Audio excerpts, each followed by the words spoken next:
A noite estava tranquila, mas por trás daquele silêncio aparente, algo muito mais ameaçador se movia nas sombras. O rei Cushan-Rishathaim, soberano de Aram, fazia seu império de trevas se expandir por toda a terra de Israel, dominando o povo com mão de ferro. A nação que um dia caminhou com honra e liberdade, agora estava mergulhada na escuridão, seus clamores por socorro esmagados pelo peso cruel da opressão. Dia após dia, eles viam tudo lhe ser arrancado, até que não restasse quase nada. Já se sentiu assim? Como se cada passo que você dá o levasse apenas a mais dor, e como se suas orações ecoassem no vazio, sem resposta. Mas, assim como nesta história, Deus nunca se esquece dos seus. Ele sempre prepara planos de restauração, mesmo quando tudo parece perdido. E foi exatamente quando a esperança parecia não existir, mais que um novo líder se levantou. Um libertador. Alguém improvável aos olhos humanos. E se a sua libertação também estiver mais próxima do que você imagina? E se a resposta que você tanto espera estiver escondida nos lugares menos prováveis? Esta é a história do primeiro juiz de Israel. Uma história que atravessa os séculos e traz ensinamentos poderosos capazes de transformar vidas até os dias de hoje. Nos tempos em que Israel não tinha rei, cada pessoa fazia aquilo que achava certo aos seus próprios olhos. O povo já estava estabelecido na terra que Deus havia prometido, mas a paz não durou muito. A nação, que antes caminhava unida sob a liderança de Josué, agora enfrentava as duras consequências de ter abandonado o Deus que os libertou do Egito. Os israelitas passaram a praticar o que era mal diante do Senhor, esqueceram-se dele e passaram a adorar os Baalins e as Azerás. Juízes capítulo 3, versículo 7. Seus corações se voltaram para ídolos, deixando de lado aquele que havia aberto o Mar Vermelho para salvá-los. Por causa dessa rebelião, Deus permitiu que fossem entregues nas mãos de seus inimigos. Durante 8 longos anos, Israel viveu oprimido sob o domínio cruel do rei Cushan-Rishathaim, soberano de Aran-Araim, um poderoso rei da região da Mesopotâmia. A ira do Senhor se acendeu contra Israel, e ele os entregou nas mãos desse rei estrangeiro, de modo que ficaram subjugados por 8 anos. Juízes capítulo 3, versículo 8. Em meio ao sofrimento, o povo começou a clamar ao Senhor. Mas será que Deus ouviria seus clamores? Será que depois de tanto se afastarem, ele ainda teria misericórdia? O desespero tomava conta da nação. Enquanto Israel gemia sob o peso da opressão, a pergunta que ecoava era: Deus levantaria um libertador? Ou o destino deles estava selado sob a mão dos opressores? Mas os clamores de Israel subiram aos céus, e a misericórdia de Deus se moveu. Após 8 anos vivendo debaixo da tirania de Cushan-Rishathaim, algo começou a mudar. Quando o povo, arrependido, buscou a Deus de todo o coração, o Senhor respondeu, levantando para eles um libertador, Otniel, filho de Kenaz, irmão mais novo de Calebe, que o salvou. Juízes capítulo 3, versículo 9. A ascensão de Otniel. Otniel era um guerreiro valente, escolhido por Deus para conduzir Israel à liberdade. A Bíblia não descreve exatamente como se deu esse chamado, se foi através de uma visão, de uma palavra direta ou de algum sinal sobrenatural. O que sabemos é que, após a morte de Josué, Deus escolheu Otniel, sobrinho de Calebe, um dos 2 espias fiéis que confiaram na promessa de Deus e ajudaram a conduzir o povo à terra prometida. Otniel nasceu em uma família marcada pela fé e pela coragem. Seu pai, Kenaz, era um guerreiro respeitado na tribo de Judá, e seu tio Calebe, uma verdadeira referência de fidelidade e confiança em Deus.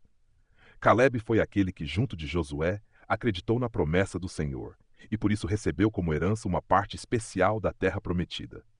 Crescendo sob a influência direta de Calebe, Otniel aprendeu desde muito jovem o valor da fé, da obediência e da coragem.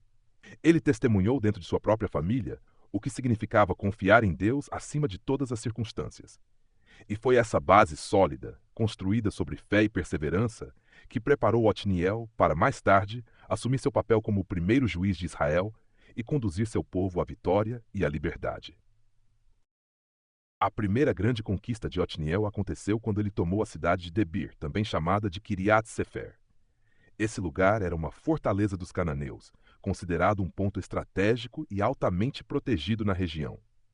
Na época, Calebe, que já havia conquistado Hebrom, fez uma proposta ao povo. Ofereceu a mão de sua filha Axa em casamento a quem conseguisse atacar e tomar Debir. Calebe declarou: darei minha filha Axa como esposa ao homem que conquistar Kiriat Sefer. Juízes capítulo 1, versículo 12. Otniel, movido pela coragem herdada de sua família e pela fé em Deus, aceitou o desafio e partiu para a batalha. Com bravura conseguiu tomar a cidade. E assim, Otniel, filho de Kenaz e irmão mais novo de Calebe, venceu e, conforme prometido, Calebe lhe deu sua filha Axa em casamento. Versículo 13. Aquela vitória não foi apenas uma conquista militar, mas também marcou o início da jornada de Otniel como líder em Israel. Sua união com Axa simbolizava mais do que um casamento, representava a aliança entre a fé, a coragem e a ação. Axa, filha de Calebe, era uma mulher de profunda fé e sabedoria. Acreditava firmemente nas promessas que Deus havia feito ao seu povo. Certo dia, ao encontrar-se com Otniel, ela o incentivou a pedir um campo a seu pai como parte de sua herança. Quando desceu de seu jumento, Calebe a questionou: "O que você deseja?" E ela respondeu: "Conceda-me uma bênção. Já que me deste terras no Neguebe, dá-me também fontes de água." Então Calebe, atendendo seu pedido, deu-lhe as fontes superiores e as fontes inferiores. Juízes capítulo 1, versículos 14 e 15. Isso revelava não só a inteligência e visão de Axa, mas também seu espírito determinado e sua fé viva. Seu casamento com Otniel não foi apenas uma união familiar, mas a continuação do legado de coragem de Calebe e da fidelidade de Deus. Após conquistar Debir, o nome de Otniel ganhou respeito entre o povo. Ele começou a construir sua própria história, independente da reputação de sua família. Otniel não era rei nem sacerdote. Era simplesmente um homem de fé, guiado pelo Espírito do Senhor. A Bíblia não o descreve como alguém com grandes riquezas ou poder, mas como um servo fiel, disposto a obedecer a Deus e lutar pelo seu povo. Agora um novo desafio se colocava diante dele: enfrentar o poderoso rei Cushan-Rishathaim, que por 8 anos havia oprimido Israel. Seria Otniel capaz de resistir às forças daquele império cruel? O peso da opressão tinha esmagado a esperança dos israelitas. O que poderia um homem fazer contra isso? A missão de Otniel estava clara: conduzir Israel à vitória e libertá-los da escravidão. Mas será que um povo tão mergulhado no pecado estaria disposto a seguir um homem levantado por Deus? Poderia Otniel realmente guiá-los de volta ao caminho da fé e da obediência? A ascensão de Otniel não foi apenas uma conquista militar, foi, acima de tudo, um chamado vindo diretamente dos céus. Deus o escolheu como instrumento para libertar Israel das garras da opressão e da maldade. O Espírito do Senhor se apoderou dele, capacitando para se tornar juiz sobre Israel e conduzir o povo à guerra. Juízes capítulo 3, versículo 10. Mas havia algo em Otniel que ia muito além da força física. Sua fé era sua arma mais poderosa. Ele não confiava em suas próprias habilidades, nem em espadas ou estratégias humanas, mas sim no poder do Deus Todo-Poderoso. Sua vitória não seria fruto de números, força militar ou inteligência de guerra, e sim da intervenção sobrenatural do Senhor. Otniel não temeu o tamanho do desafio que estava diante dele. Já havia testemunhado, desde jovem, a mão poderosa de Deus agindo em favor de seu povo. Sua coragem não nascia do acaso, mas estava firmemente alicerçada nas promessas eternas do Senhor. Agora era sua vez de colocar essa fé em prática. A batalha se iniciou. Otniel conduziu seu exército na direção do poderoso reino de Aram-Naaraim, governado com brutalidade pelo rei Cushan-Rishathaim, que há 8 anos afligia Israel. O exército inimigo marchava com força e crueldade, decidido a manter o jugo sobre o povo de Deus. Mesmo assim, os israelitas, encorajados pela fé de seu líder, avançaram com uma única esperança no coração: que o Senhor dos Exércitos lutaria por eles. Porém, Otniel sabia que a verdadeira batalha não era apenas contra soldados e armas, mas contra forças espirituais, contra as consequências do pecado de Israel. Será que ele conseguiria superar um inimigo tão poderoso? Seria o poder de Deus suficiente para quebrar as correntes da opressão? O confronto foi intenso e brutal. As tropas israelitas se lançaram contra os exércitos de Cushan-Rishathaim, que pareciam ser muito mais fortes, numerosos e bem preparados. Contudo, Otniel, cheio do Espírito de Deus, permaneceu firme, guiando seus homens com uma coragem incomparável. À medida que a luta se prolongava, tudo indicava que a vitória estava distante. As forças de Aram-Naraim pareciam imbatíveis, sua estratégia era calculada, e seus soldados implacáveis. Mas foi nos momentos mais sombrios, quando tudo parecia perdido, que a mão do Deus vivo se manifestou. Como está escrito em Juízes capítulo 3, versículo 10, foi o Espírito do Senhor que conduziu Otniel e seu exército. Não foi a força dos homens, mas a orientação divina que mudou o rumo da batalha. E então, algo extraordinário aconteceu. O que parecia impossível se tornou realidade.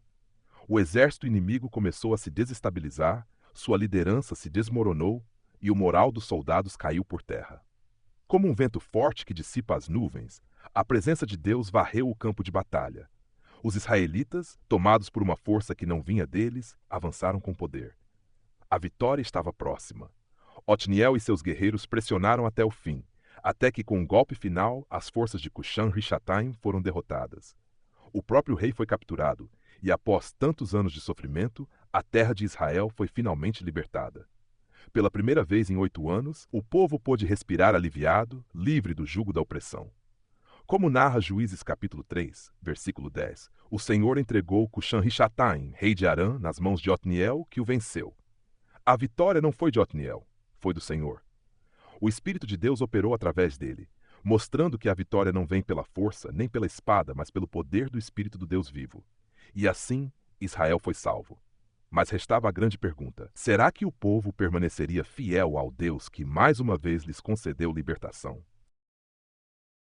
Após a grande vitória conquistada por Otniel, a nação de Israel desfrutou de paz por 40 anos. Durante esse período, Otniel atuou como juiz, conduzindo o povo com sabedoria, justiça e retidão. Israel prosperou sob sua liderança, mas a paz que agora experimentavam era delicada, como um fio prestes a se romper. À medida que os anos passavam e Otniel envelhecia, uma pergunta começava a surgir no coração de muitos. Será que Israel se manteria fiel? Ou, mais uma vez, esqueceriam do Deus que os libertou e se voltariam aos falsos deuses dos cananeus? Infelizmente, como já havia ocorrido no passado, o povo, aos poucos, começou a se afastar de Deus. Chegou então o tempo em que Otniel, filho de Kenaz, faleceu, depois de liderar Israel por 40 anos. Juízes capítulo 3, versículo 11. E assim, a terra teve paz durante todo esse período, até a sua morte. Deus havia usado Otniel como instrumento de libertação para seu povo. E, embora o ciclo de pecado, arrependimento e restauração continuasse a se repetir, o Senhor, em sua misericórdia, continuava levantando libertadores para socorrer Israel. Otniel, como o primeiro juiz da história de Israel, estabeleceu um exemplo para todos os que viriam depois dele. Seu papel como líder e guerreiro deixou um legado marcante, e sua família permaneceu com relevância tanto na liderança militar quanto espiritual da nação. A Bíblia não revela muitos detalhes sobre seus descendentes, mas sabemos que Otniel teve 2 filhos, Hatate e Meonotai. Este Meonotai foi pai de Ofra, 1 Crônicas capítulo 4, versículo 13. Lições da história de Otniel. A trajetória de Otniel nos ensina valiosas lições sobre como a fé e a obediência caminham lado a lado. Mostra também como o ciclo de rebeldia e idolatria pode trazer sérias consequências a um povo que se afasta de Deus. Ao mesmo tempo, revela o quanto a misericórdia divina é constante e que, mesmo em meio ao erro, Deus sempre está disposto a levantar líderes, homens e mulheres, para conduzir seu povo de volta ao caminho da verdade. A grande lição dessa história é clara. Quando permanecemos fiéis ao Senhor, Ele nos abençoa com paz, proteção e libertação. E, assim como fez com Otniel, Deus continua até hoje chamando pessoas dispostas a confiar nele para fazerem a diferença no mundo. Oração da Misericórdia. Repita essa oração comigo, com fé e sinceridade no coração. Pai Celestial, hoje nos colocamos diante de Ti, profundamente tocados pelo Teu amor e pela Tua misericórdia que nunca falham.